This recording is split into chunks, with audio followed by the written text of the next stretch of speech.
കൊച്ചിയിൽ പോലീസുകാരനെ ഇടിക്കട്ട കൊണ്ട് മർദ്ദിച്ച പ്രതി ലഹരി ഉപയോഗിക്കുന്നതായി പോലീസ് കണ്ടെത്തിയിരിക്കുന്നു. ആക്രമണത്തിന്റെ CCTV ദൃശ്യങ്ങൾ പുറത്തുവന്നു. പരിക്കേറ്റ സ്പെഷ്യൽ ബ്രാഞ്ച് ASI മധുവിന്റെ തലയ്ക്ക് 7 തുന്നലുകൾ ഉണ്ട്. വിഷ്ണു സുരേഷ് വിവരങ്ങളുമായി ചേരുന്നു. വിഷ്ണു, ഗുഡ് മോർണിംഗ്, പറയൂ. Good morning. ഇന്നലെ വൈകിട്ടോടുകൂടിയായിരുന്നു ഈ സംഭവം. കലൂർ മാർക്കറ്റിനടുത്ത് ലഹരി ഇടപാടുകൾ നടക്കുന്നുണ്ട്, അല്ലെങ്കിൽ അത്തരക്കാർ വന്നു പോകുന്നുണ്ട് എന്നൊരു വിവരം രഹസ്യാന്വേഷണ വിഭാഗത്തിന് ലഭിക്കുന്നു. തുടർന്നാണ് സ്പെഷ്യൽ ബ്രാഞ്ച് ASI മധു അവിടെ പരിശോധനയ്ക്കായി എത്തുന്നത്. ആ ഘട്ടത്തിലാണ് ഈ 17-കാരൻ അവിടെ ഒരു പെൺകുട്ടിയുമായി എത്തിയത്. അവർ പ്രായപൂർത്തിയാകാത്ത പെൺകുട്ടിയാണ്.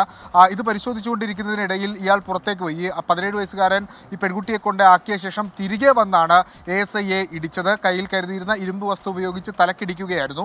7 സ്റ്റിച്ചുകളാണ് ASI മധുവിൻ്റെ തലക്കുള്ളത്. ഇയാളുമായി ബന്ധപ്പെട്ട് നടത്തിയ അന്വേഷണത്തിലാണ് ഇയാൾ ലഹരി ശൃംഖലയിലെ പ്രധാനിയാണ് എന്നൊരു കണ്ടെത്തൽ പോലീസ് നടത്തിയിരിക്കുന്നത്. ഈ വിദ്യാർത്ഥികൾക്കിടയിലടക്കം ലഹരി കച്ചവടം നടത്തുന്ന ആളാണ്. ആലിഞ്ചോട് സ്വദേശിയാണ്. 17 വയസ്സ് മാത്രം പ്രായം എന്നാണ് ഇതുവരെ ലഭ്യമാകുന്ന വിവരം. എറണാകുളത്ത്, പ്രത്യേകിച്ച് ഈ കൊച്ചി നഗരഹൃദയഭാഗങ്ങളിലൊക്കെ ലഹരി സംഘങ്ങൾ ഇത്തരത്തിൽ പിടിമുറുക്കുകയാണ്. അവരെ പരിശോധിക്കാനും അന്വേഷിക്കാനും ഒക്കെ ചെല്ലുന്ന പോലീസുകാർക്ക് നേരെ ഇത്തരത്തിലുള്ള അക്രമ സംഭവങ്ങൾ ഉണ്ടാകുന്നതും തുടർക്കഥയാകുന്നു. കലൂർ മാർക്കറ്റ് കേന്ദ്രീകരിച്ച് വിശദമായ പരിശോധനകൾ വരും ദിവസങ്ങളിൽ നടത്താനാണ് പോലീസിന്റെ തീരുമാനം. പരിക്കേറ്റ ASI മധുവിന്റെ നിലവിൽ തൃപ്തികരമാണ്. Okay, thank you.